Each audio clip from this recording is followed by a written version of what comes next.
फिर वे झील के उस पार गिरासेनियों के देश पहुंचे। यीशु जब नाव से बाहर आया तो कब्रों में से निकलकर तत्काल एक ऐसा व्यक्ति जिसमें दुष्टात्मा का प्रवेश था उससे मिलने आया। वह कब्रों के बीच रहा करता था। उसे कोई नहीं बांध सकता था, यहां तक कि जंजीरों से भी नहीं, क्योंकि उसे जब जब हथकड़ी और बेड़ियां डाली जातीं वह उन्हें तोड़ देता, जंजीरों के टुकड़े टुकड़े कर देता और बेड़ियों को चकनाचूर। कोई भी उसे काबू नहीं कर पाता था।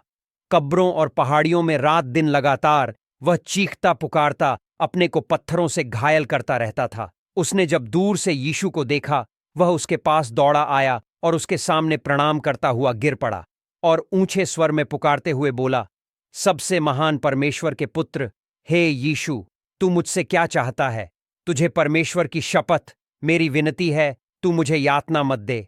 क्योंकि यीशु उससे कह रहा था, ओ दुष्टात्मा, इस मनुष्य में से निकल आ। तब यीशु ने उससे पूछा, तेरा नाम क्या है? और उसने उसे बताया, मेरा नाम लीजन अर्थात सेना है, क्योंकि हम बहुत से हैं।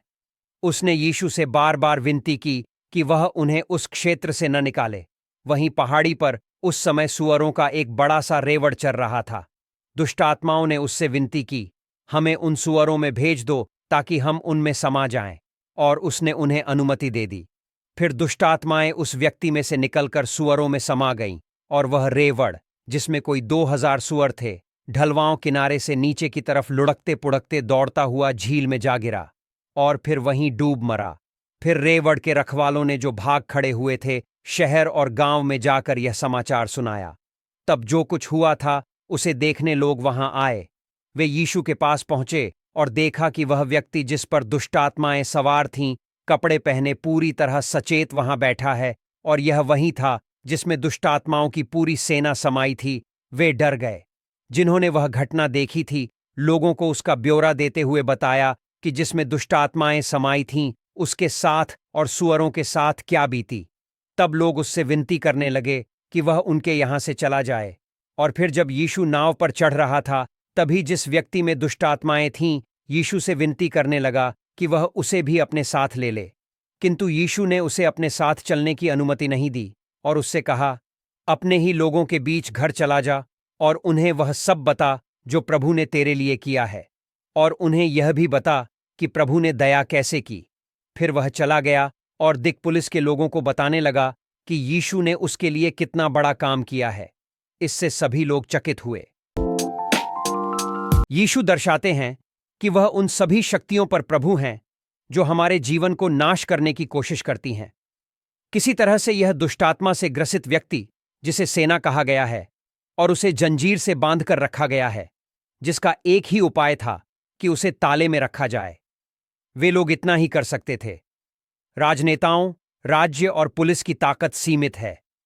यीशु ने किसी पर दोष नहीं लगाया या उनका अपमान नहीं किया, बल्कि उन्हें परिपूर्णता में जीने की अपनी सामर्थ्य दिखाई। यीशु ने अधिकार से आज्ञा दी और अपनी प्रभुता को और हमें छुड़ाने की और हमें चंगा करने की सामर्थ्य को दर्शाया। यीशु की प्रभुता के प्रति लोगों की दो खास प्रतिक्रियाएं हुईं। पहली शत्रुतापूर्ण थी। उनके वाणिज्यिक हित नष्ट हुए थे।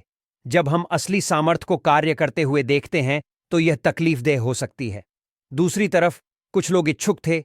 इस कहानी की दिलचस्प बात यह है कि यीशु द्वारा दुष्टात्मा से ग्रसित व्यक्ति ठीक होने और छुटकारा पाने के बाद उस व्यक्ति ने विनती की कि मुझे अपने साथ रहने दे, मगर यीशु ने मना कर दिया। मैंने सोचा होता कि यीशु का कार्य पूरा होने से यह व्यक्ति लाभान्वित हुआ है। फिर भी यीशु उसे सीधे सुमाचार का प्रचार करने भेज देते हैं। वह कहते हैं, अपने घर जाकर अपने लोगों को बता कि तुझ पर दया करके प्रभु ने तेरे लिए कैसे बड़े काम किए हैं। और उसने बिल्कुल वैसा ही किया। जिसने अभी विश्वास किया है उस पर जरूरत से ज्यादा भरोसा न करें। कभी कभी यह अच्छा होता है कि वे सीधे जाकर लोगों को अपने नए विश्वास के बारे में बताएं। अगली बार जब यीशु दिकापुलिस में आए तो उनका प्रचार सुनने के लिए 4000 लोग इकट्ठा हुए थे। ऐसा लगता है कि इस मनुष्य की गवाही से बहुत बड़ा प्रभाव पड़ा।